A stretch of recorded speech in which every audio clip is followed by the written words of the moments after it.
This video is going to quickly show how to import a LAZ file exported from HoverMap into n4ce, and also 360 Panos if they are available. Having created a new model, we go into the 3D view and then drag and drop the LAZ file into the same view. We will accept the default settings and convert the LAZ file into an n4ce oct tree. This particular file takes just under a minute to import, so we will just speed up that part of the video.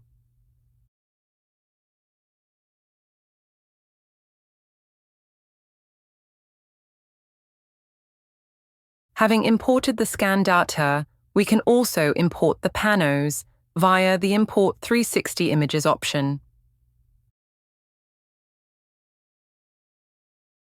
Panos are usually defined by each manufacturer in a CSV file. The format of these files can vary though.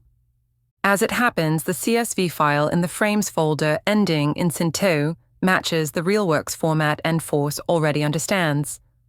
So that is the file we will select. n4ce will list the images it has found. Just press OK to add them to the scene. Hitting the Show Images button displays an uplighter wherever there is an image. Just click on any one of them to occupy that position. You can click on the uplighters to move through a scene, or just use the arrow buttons to move through them in order.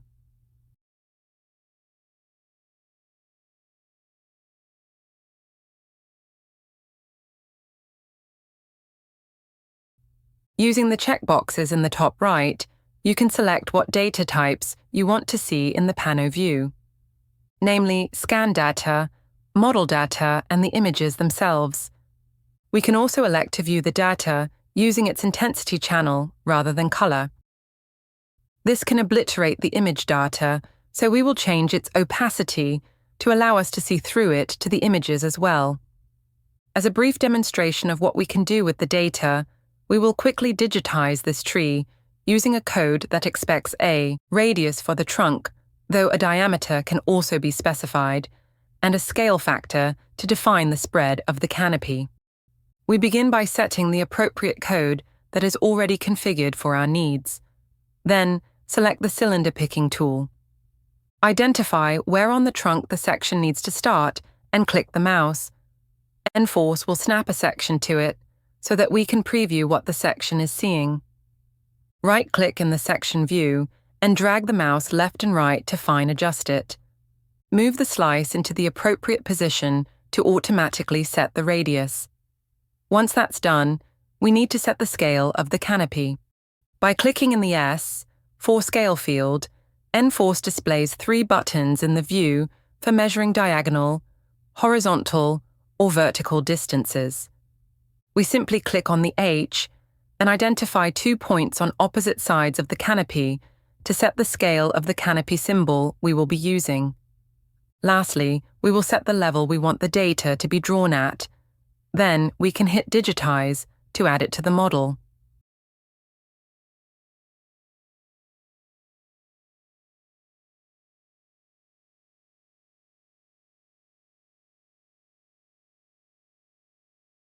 To complete this short demonstration, we will clip the data down to just the main road, then create a simple ground model with annotated contours.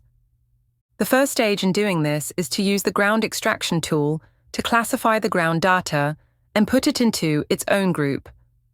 n4ce then uses a cloth simulation algorithm to fit as best it can a stiff surface to the lowest points based on a user-definable grid of levels. When the Preview button is pressed, n4ce tries to fit a rubber mat to the lowest points to get an impression of what the ground is like. Now we can move all the data within a given distance of that surface into a nominated group to separate it from the main cloud. There is usually some edge data that needs to be manually tidied up.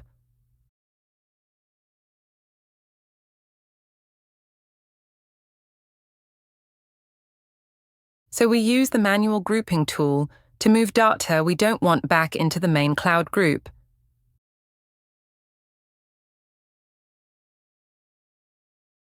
Having taken a moment to remove any unwanted data, the ground points are ready to be modeled.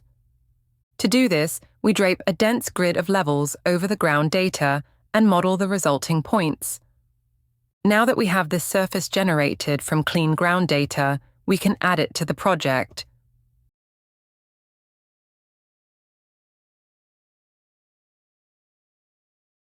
Before we exit the 3D view, we also generate a high-resolution image as an ECW file. To preserve the ground detail in this example, a custom resolution of 16K is used. Having given the file a name, it will take a moment to compile the topo image. We can now view the ground model and its live contours, with the topo image in the background. The contour interval could probably be increased to depict the ground model more clearly.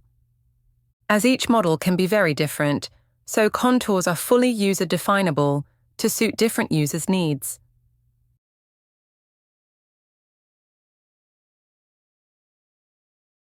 Scan data invariably results in noisy contours, so we will apply a slight smooth operation to the surface to help tidy the noise in it.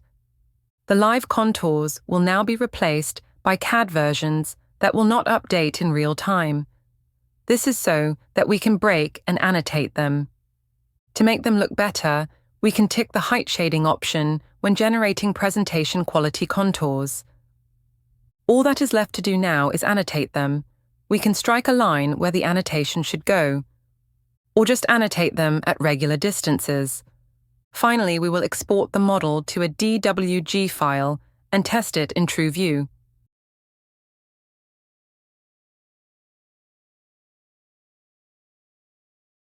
The image will be sent out as a reference as it's too large to embed.